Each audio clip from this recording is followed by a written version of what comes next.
আমরা আমাদের চলার পথে অনেক টাকা খরচ করি। একটা চা খেতে গেলেও এই শহরে 10 টাকার কমে একটা চা হয় না। এক বোতল পানি খেতে গেলেও 15 টাকা বা 20 টাকা প্রয়োজন হয়, 20 টাকা প্রয়োজন হয়। সেই ক্ষেত্রে ছোট্ট একটা মাসুম বাচ্চা মৃত্যুর সাথে লড়তেছে প্রতিনিয়ত। আবরার যখন শ্বাস করে, শ্বাস করতে ওর কষ্ট হয়। এরকম একটা বাচ্চা একজন মায়ের কোলে শুয়ে আছেন, একজন মাই জানেন যে তার মানে বুক ফাটা যন্ত্রণা কতটা, এটা পৃথিবীতে আর কেউ বুঝতে পারবে না। সেই জায়গা থেকে আপনাদের কাছে রিকোয়েস্ট করব, আপনারা যে যতটুকু পারেন, একটা চা কম খাইলেন আজকে দিনটা, একটা চা কম খান, খরচ করেন আপনারা, সেখান থেকে 5 টাকা আপনাকে দান করেন। আপনার 5 টাকা 10 টাকা দান করতে করতে একটা সময় আপনার চিকিৎসার টাকা ম্যানেজ হয়ে যাবে ইনশাল্লাহ।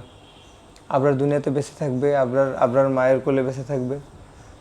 আপনার মা আপনাদের কাছে রিকোয়েস্ট করতেছিল যে আপনারা তো কত টাকাই খরচ করেন, এই যে রমজান আসছে, সামনে ঈদ, আপনারা জাকাত ফিতরার টাকাও দান করবেন।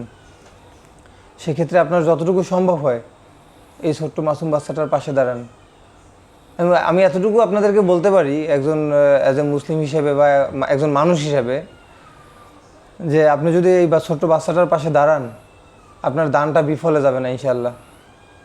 এই আপনার একদিন বেঁচে থাকলে আপনারও হয়তো এই সমাজের একদিন হাল ধরবে, আপনারও ভালো ভালো কোনো কাজ করতে পারে, আল্লাহ তাআলা সেই জায়গায় তো ওরা নিতে পারে। এই শহরে একটা পানির বোতলেরও দাম আছে, তাহলে ছোট্ট শিশু আবরারের কি দাম নাই? এই শহরে সব কিছুর মূল্য আছে। এই পৃথিবীতে একটা এই যে পাঞ্জাবিটারও মূল্য আছে, মূল্যহীন না? তাহলে ওর জীবনটার কি মূল্য নাই? ছোট্ট মাসুম বাচ্চা, ওর কি বাঁচার অধিকার নাই? ও গরিবের ঘরে জন্ম নিছে বলে কি ওর বাঁচার অধিকার নাই? অবশ্যই বাঁচার অধিকার আছে। ওর বাঁচার অধিকার আছে, খাদ্যের অধিকার আছে, বাসস্থানের অধিকার আছে, ওর চিকিৎসার অধিকার আছে। ঠিক আছে? তো আপনারা যে যতটুকু পারেন আপনার পাশে দাঁড়ান। আর আপনারা 5 টাকা পারেন, 10 টাকা পারেন, আপনাকে সাহায্য পাঠান। যদি সাহায্যটা না পাঠাতে পারেন, ভিডিওটা একটু শেয়ার করে দেন। যেই মানুষটা পাঠাতে পারবে সেই মানুষটার কাছে ভিডিওটা একটু পৌঁছাক, এটা আমার আশা করি আপনারা এই সাহায্যটুকুই করবেন আপনারা ইনশাআল্লাহ। আসসালামু আলাইকুম।